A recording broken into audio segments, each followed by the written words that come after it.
नमस्कार। तो पिछले कुछ दिनों से ना टेक्नोलॉजी की दुनिया में और खासकर भारत में ज़ोहो का नाम काफी गूंज रहा है। हाँ बिल्कुल। और वजह है भारत के आईटी मंत्री अश्विनी वैष्णव। उनका हालिया बयान। उन्होंने जो कहा है, उन्होंने एक तरह से इशारा किया है कि भाई सरकारी कामकाज में अब ये जो विदेशी टेक जायंट्स हैं, गूगल, माइक्रोसॉफ्ट, इनके सॉफ्टवेयर सूट की जगह अब जोर रहेगा पूरी तरह से भारत में बने ज़ोहो के प्रोडक्ट्स पर।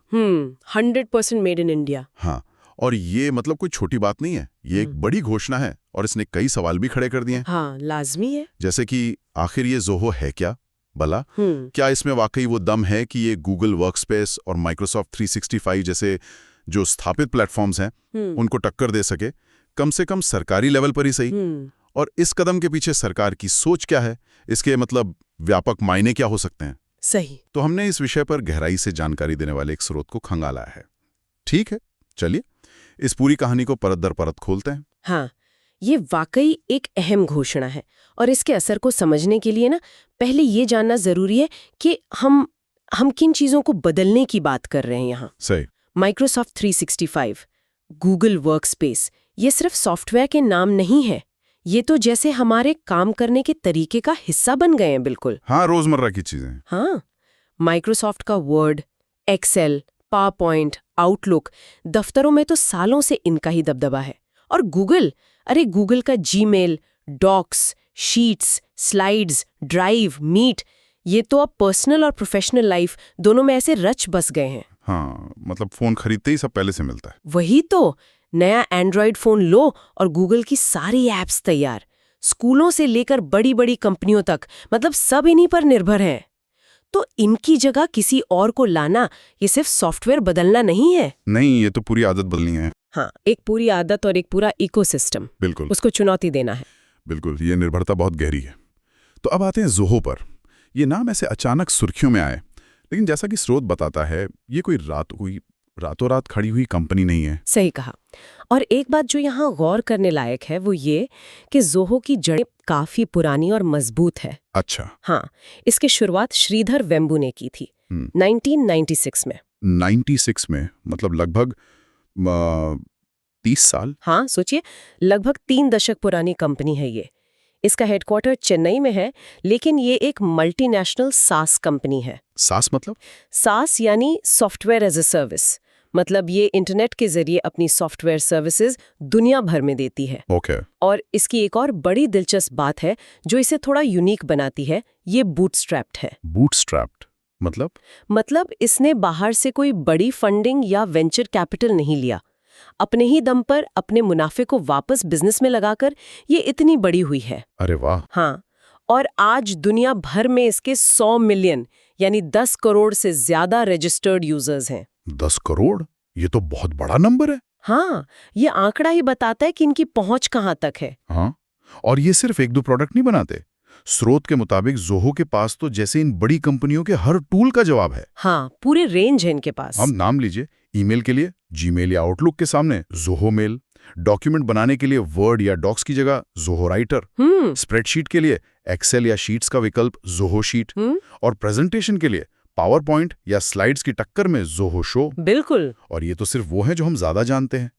इनके अलावा स्रोत बताता है कि ज़ोहो के पोर्टफोलियो में 55 से ज्यादा अलग अलग बिजनेस एप्लीकेशंस हैं। 55 से ज्यादा? हाँ, HR management, CRM, finance, marketing automation, project management, पता नहीं क्या क्या। ये तो एक पूरा इकोसिस्टम बनाने की कोशिश लग रही है। हाँ बिल्कुल। शायद इसीलिए आईटी मंत्री ने इसे भारत का गौरव कहा और विदेशी प्लेटफॉर्म्स का विश्व स्तरीय विकल्प। निश्चित रूप से ये प्रोडक्ट्स की रेंज ही दिखाती है कि कंपनी की महत्वाकांक्षा सिर्फ कुछ टूल्स बनाने की नहीं है, बल्कि एक कंप्लीट बिजनेस ऑपरेटिंग सिस्टम देने की है। अब सवाल उठता है कि सरकार अचानक इसे इतना बढ़ावा क्यों दे रही है? हाँ, और यहीं से ये मामला और भी पेचीदा या कह ले दिलचस्प मोड़ लेता है। हाँ, पहली नजर में तो ये प्रधानमंत्री के आत्मनिर्भर भारत विजन से सीधे सीधे जुड़ता दिखता है। हाँ, वो तो है ही। सोच यही है कि टेक्नोलॉजी जैसे अहम क्षेत्र में विदेशी कंपनियों पर अपनी निर्भरता कम की जाए। हाँ। और देश में बने प्रोडक्ट्स और इनोवेशन को तरजीह दी जाए। सही। पिछले कुछ सालों में हमने देखा भी है कि कैसे सप्लाई चेन या जियोपॉलिटिकल तनावों के चलते दिक्कतें आ सकती हैं। हाँ। तो अपनी क्षमताओं पर भरोसा करना एक स्वाभाविक कदम लगता है। हाँ, ये आत्मनिर्भर भारत वाली बात तो सतह पर है, लेकिन अगर इस पहलू को थोड़ा और कुरेदें तो स्रोत कई गहरे कारणों की तरफ इशारा करता है। अच्छा, जैसे? इसे आप एक तरह का डिजिटल स्वदेशी आंदोलन या स्वदेशी 2.0 कह सकती हैं, जहां फोकस अब सॉफ्टवेयर और डिजिटल सेवाओं पर है। डिजिटल स्वदेशी? और इसके पीछे एक बहुत बड़ा कारण है डेटा संप्रभुता, डेटा सॉवरेनिटी। ये आजकल बहुत बड़ा मुद्दा है। हाँ, ये शब्द बहुत सुनने में आता है, डेटा सॉवरेनिटी। होता क्या है कि जब हम माइक्रोसॉफ्ट या गूगल जैसी विदेशी कंपनियों की सेवाएं इस्तेमाल करते हैं तो हमारा डेटा, चाहे वो सरकारी हो या निजी, अक्सर उनके सर्वरों पर स्टोर होता है। हाँ। और वो सर्वर भारत से बाहर हो सकते हैं, अमेरिका में, यूरोप में, कहीं भी। तो उससे क्या फर्क पड़ता है? फर्क ये पड़ता है कि हमारा संवेदनशील डेटा दूसरे देशों के कानूनों के दायरे में आ जाता है। राष्ट्रीय सुरक्षा और नागरिकों की गोपनीयता, प्राइवेसी, उसके लिहाज से ये एक बड़ी चिंता है। अच्छा, हाँ, ये तो सोचने वाली बात है। अब ज़ोहो क्योंकि एक भारतीय कंपनी है और इसके डेटा सेंटर्स भारत में है, तो ये सुनिश्चित होता है कि डेटा भारत की जमीन पर रहेगा, भारतीय कानूनों के तहत। हाँ, ये डेटा वाला पॉइंट तो वाकई गंभीर है, खासकर सरकारी कामकाज के संदर्भ में तो बहुत ही ज्यादा। और क्या वजह हो सकती हैं? स्रोत इसे एक और ट्रेंड से जोड़ता है, डिजिटल राष्ट्रवाद। डिजिटल राष्ट्रवाद? हाँ, दुनिया भर में कई देश अब यह महसूस कर रहे हैं कि कुछ गिनी चुनी अमेरिकी टेक कंपनियां, बिग टेक जिन्हें कहते हैं, वो डिजिटल दुनिया पर हावी होती जा रही हैं। हाँ, मोनोपोली जैसी। बिल्कुल, उनका एकाधिकार बढ़ता जा रहा है। तो कई देश अब कोशिश कर रहे हैं कि वे इन कंपनियों के प्रभुत्व को चुनौती दें और अपने स्थानीय विकल्पों को बढ़ावा दें। भारत का ये कदम भी उसी वैश्विक प्रवृत्ति का हिस्सा लगता है। फिर आता है आर्थिक पहलू, जो बहुत महत्वपूर्ण है।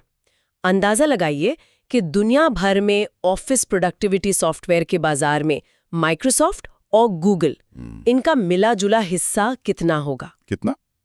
50-60%? स्रोत बताता है 80% से भी ज्यादा। 80%? बाप रे। हाँ, जाहिर है ये कंपनियां अपनी सेवाओं के लिए विदेशी मुद्रा में चार्ज करती हैं, डॉलर में, यूरो में। बिल्कुल। अब भारत जैसे बड़े बाजार से हर साल अरबों डॉलर का विदेशी मुद्रा भंडार सिर्फ इन सेवाओं के लिए बाहर जाता है। हाँ, ये तो बड़ा आउटफ्लो है। कुछ विश्लेषक तो इसे डिजिटल उपनिवेशवाद तक कहते हैं, डिजिटल कोलोनियलिज्म, कि हम टेक्नोलॉजी के लिए पश्चिम पर उसी तरह निर्भर होते जा रहे हैं जैसे पहले सामान के लिए थे। डिजिटल कोलोनियलिज्म, ये शब्द सोचने पर मजबूर करता है। तो ज़ोहो को अपनाने से न सिर्फ ये विदेशी मुद्रा बचेगी, बल्कि भारत की अपनी डिजिटल इकोनॉमी में वैल्यू बनी रहेगी। अच्छा, तो ये सिर्फ एक भारतीय कंपनी को प्रमोट करने से कहीं ज्यादा गहरा मामला है। डेटा सुरक्षा है, राष्ट्रीय स्वायत्ता है और अर्थव्यवस्था, तीनों जुड़े हैं। बिल्कुल। अगर मान लें कि सरकार और फिर धीरे धीरे बाकी संस्थाएं भी ज़ोहो को अपनाना शुरू करती हैं, तो इसके ठोस फायदे क्या दिखते हैं, क्या लाभ हो सकते हैं? स्रोत कई संभावित लाभ गिनाता है। सबसे पहला तो वही आर्थिक लाभ, विदेशी मुद्रा की बड़ी बचत होगी और भारत का अपना SaaS उद्योग, सॉफ्टवेयर एज अ सर्विस वाला, जो पहले से ही काफी तेजी से बढ़ रहा है, उसे और बल मिलेगा। हाँ, ये तो है। दूसरा, जैसा हमने कहा, डेटा सुरक्षा और संप्रभुता, हमारा डेटा हमारे अपने नियंत्रण में रहेगा। तीसरा, जिसे रणनीतिक स्वायत्ता कहते हैं, स्ट्रेटेजिक ऑटोनॉमी। सोचिए, अगर भविष्य में कोई अंतर्राष्ट्रीय विवाद होता है या कोई देश मान लीजिए प्रतिबंध लगाता है, तो क्या हम अपनी जरूरी डिजिटल सेवाओं के लिए किसी और पर निर्भर रहना चाहेंगे? अपना विकल्प होने से हम ऐसी स्थितियों में ज्यादा सुरक्षित रहेंगे। ये भी सही बात है। स्ट्रैटेजी का कौन? चौथा, जाहिर है रोजगार।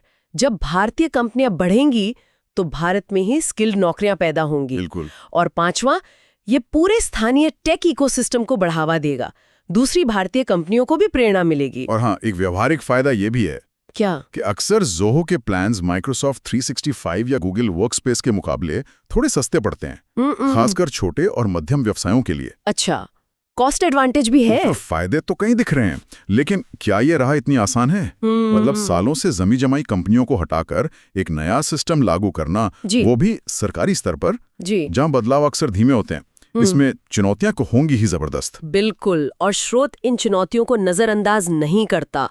यहीं पर व्यावहारिकता का सवाल उठता है, और ये एक महत्वपूर्ण सवाल उठाता है कि क्या ज़ोहो तकनीकी रूप से इस बड़ी जिम्मेदारी के लिए पूरी तरह तैयार है? पहली और शायद सबसे बड़ी चुनौती है फीचर गैप। फीचर गैप मतलब? देखिए, माइक्रोसॉफ्ट और गूगल इन्होंने दशकों तक अरबों डॉलर रिसर्च और डेवलपमेंट R&D में लगाए हैं। हाँ, सालों का इन्वेस्टमेंट है। उनके सॉफ्टवेयर में लगातार नए फीचर्स आते हैं, एडवांस्ड आर्टिफिशियल इंटेलिजेंस, AI क्षमताएं जुड़ती रहती हैं। उनका इकोसिस्टम बहुत परिपक्व है, इंटीग्रेटेड है। सही। स्रोत ये सवाल उठाता है कि क्या ज़ोहो के सभी ऐप्स में वो सारे एडवांस्ड फीचर्स और उतनी ही स्मूथ इंटीग्रेशन मौजूद है जिसकी यूजर्स को आदत पड़ चुकी है? जैसे कि कोई उदाहरण? जैसे क्या ज़ोहो शीट में माइक्रोसॉफ्ट एक्सेल जैसे जटिल मैक्रोज या पावर BI जैसी डेटा एनालिसिस क्षमताएं हैं, या ज़ोहो मीटिंग में गूगल मीट या जूम जैसे AI पावर्ड नॉइस कैंसलेशन या ट्रांसक्रिप्शन फीचर्स, क्या वो उतने ही प्रभावी हैं? हाँ, ये छोटी छोटी चीजें बहुत मैटर करती हैं रोज के काम में। बिल्कुल, ये कुछ ऐसे सवाल हैं जिनके जवाब जमीनी स्तर पर मायने रखेंगे। हाँ, ये फीचर्स वाली बात तो अहम है। लोगों को अगर अपने काम करने के लिए जरूरी टूल ना मिले तो वो क्यों स्विच करेंगे, और क्या दिक्कतें आ सकती हैं? दूसरी बड़ी चुनौती है इंटरऑपरेबिलिटी, यानी तालमेल की समस्या। इंटरऑपरेबिलिटी मतलब ये कि सोचिए, सरकारी दफ्तरों और कंपनियों में सालों से करोड़ों फाइल्स बनी हुई हैं, MS ऑफिस फॉर्मेट में, वर्ड, एक्सेल, पावरपॉइंट। या गूगल डॉक शीट फॉर्मेट्स में। हाँ, करोड़ों फाइल्स होंगी। क्या इस सभी फाइलों को बिना किसी गड़बड़ी के, बिना फॉर्मेटिंग बिगड़े, ज़ोहो के फॉर्मेट में आसानी से बदला जा सकेगा? ये तो मुश्किल काम लग रहा है। खासकर वो जटिल फाइल्स जिनमें खास फॉन्ट्स हों, मैक्रोज हों या दूसरी फाइलों के लिंक्स हों। ये माइग्रेशन प्रोसेस बहुत पेचीदा और समय लेने वाला हो सकता है। ये तो तकनीकी सिरदर्द लगता है, लेकिन सिर्फ तकनीक की बात तो नहीं है, इंसानी पहलू भी तो होगा। लोग कैसे अपनाएंगे इसे?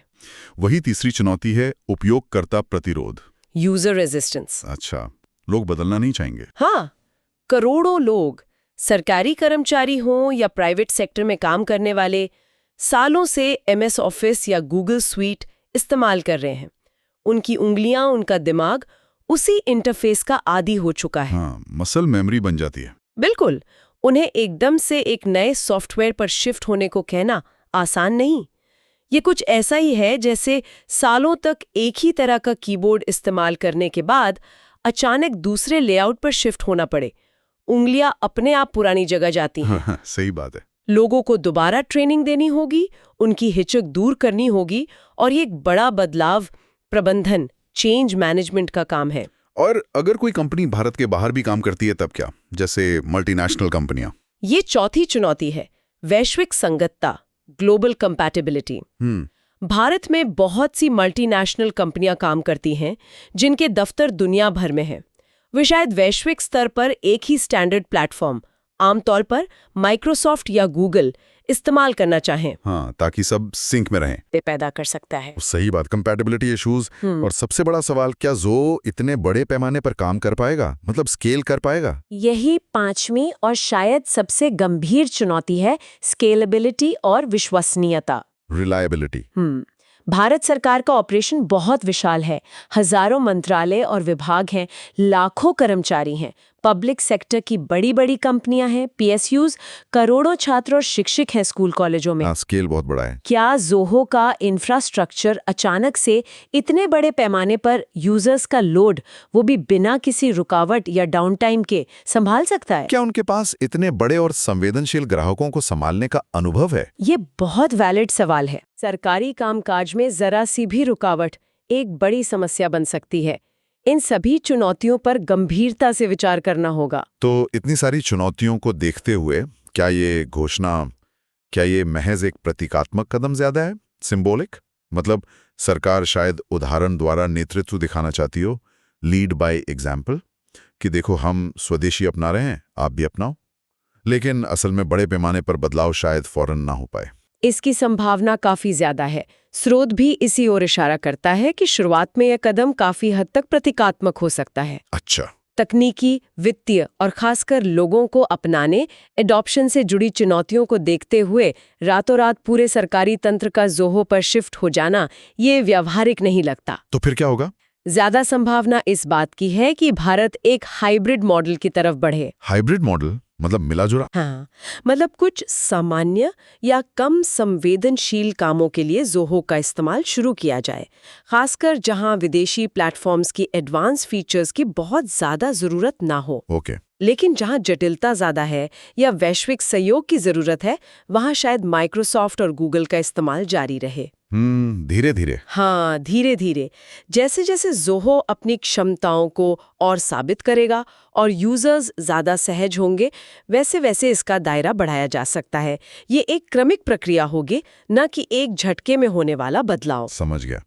अच्छा, इस घोषणा पर ज़ोहो की तरफ से क्या प्रतिक्रिया आई और बाकी टेक जगत इसे कैसे देख रहा है? ज़ोहो के संस्थापक श्रीधर वेम्बू ने जाहिर तौर पर खुशी जताई है। उन्होंने आईटी मंत्री का आभार व्यक्त किया और इसे भारतीय SaaS उद्योग के लिए गर्व का क्षण बताया। स्वाभाविक है। हाँ, ये उनके लिए एक बड़ी मान्यता है। जहां तक भारतीय टेक समुदाय की बात है, स्रोत बताता है कि ज्यादातर लोगों ने इसका स्वागत किया है। उन्हें लगता है कि इससे भारत की सॉफ्टवेयर बनाने की क्षमता को पहचान मिली है और ये दूसरी भारतीय टेक कंपनियों के लिए भी दरवाजे खोल सकता है। और जिन बड़ी कंपनियों की जगह लेने की बात हो रही है, माइक्रोसॉफ्ट और गूगल, उनकी तरफ से कोई प्रतिक्रिया अभी तक स्रोत के अनुसार माइक्रोसॉफ्ट या गूगल ने इस पर कोई सार्वजनिक बयान नहीं दिया है, लेकिन अंदर खाने दबाव जरूर महसूस हो रहा होगा। हाँ, मार्केट बहुत बड़ा है भारत। बिल्कुल, भारत उनके लिए एक बहुत बड़ा और बढ़ता हुआ बाजार है।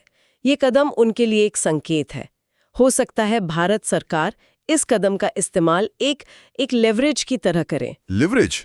जैसे इन कंपनियों पर दबाव बनाने के लिए कि वे भारत में ज्यादा निवेश करें, अपने डेटा सेंटर्स यहीं स्थापित करें या अपनी कीमतें कम करें। अच्छा, एक तरह की बार्गेनिंग चिप। हाँ, कुछ वैसा ही। याद है कैसे अमेरिका ने टैरिफ वगैरह का इस्तेमाल करके दूसरे देशों पर दबाव बनाया था?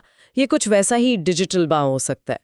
अगर सरकार भविष्य में वाकई कोई आधिकारिक आदेश या पॉलिसी लाती है जिसमें सरकारी खरीद में ज़ोहो को प्राथमिकता दी जाए, तो इन कंपनियों को अपनी रणनीति पर फिर से विचार करना ही पड़ेगा। जरूर। और इसका असर सिर्फ ज़ोहो तक सीमित नहीं रहेगा। ये भारत की दूसरी SaaS कंपनियों के लिए भी एक बूस्ट हो सकता है।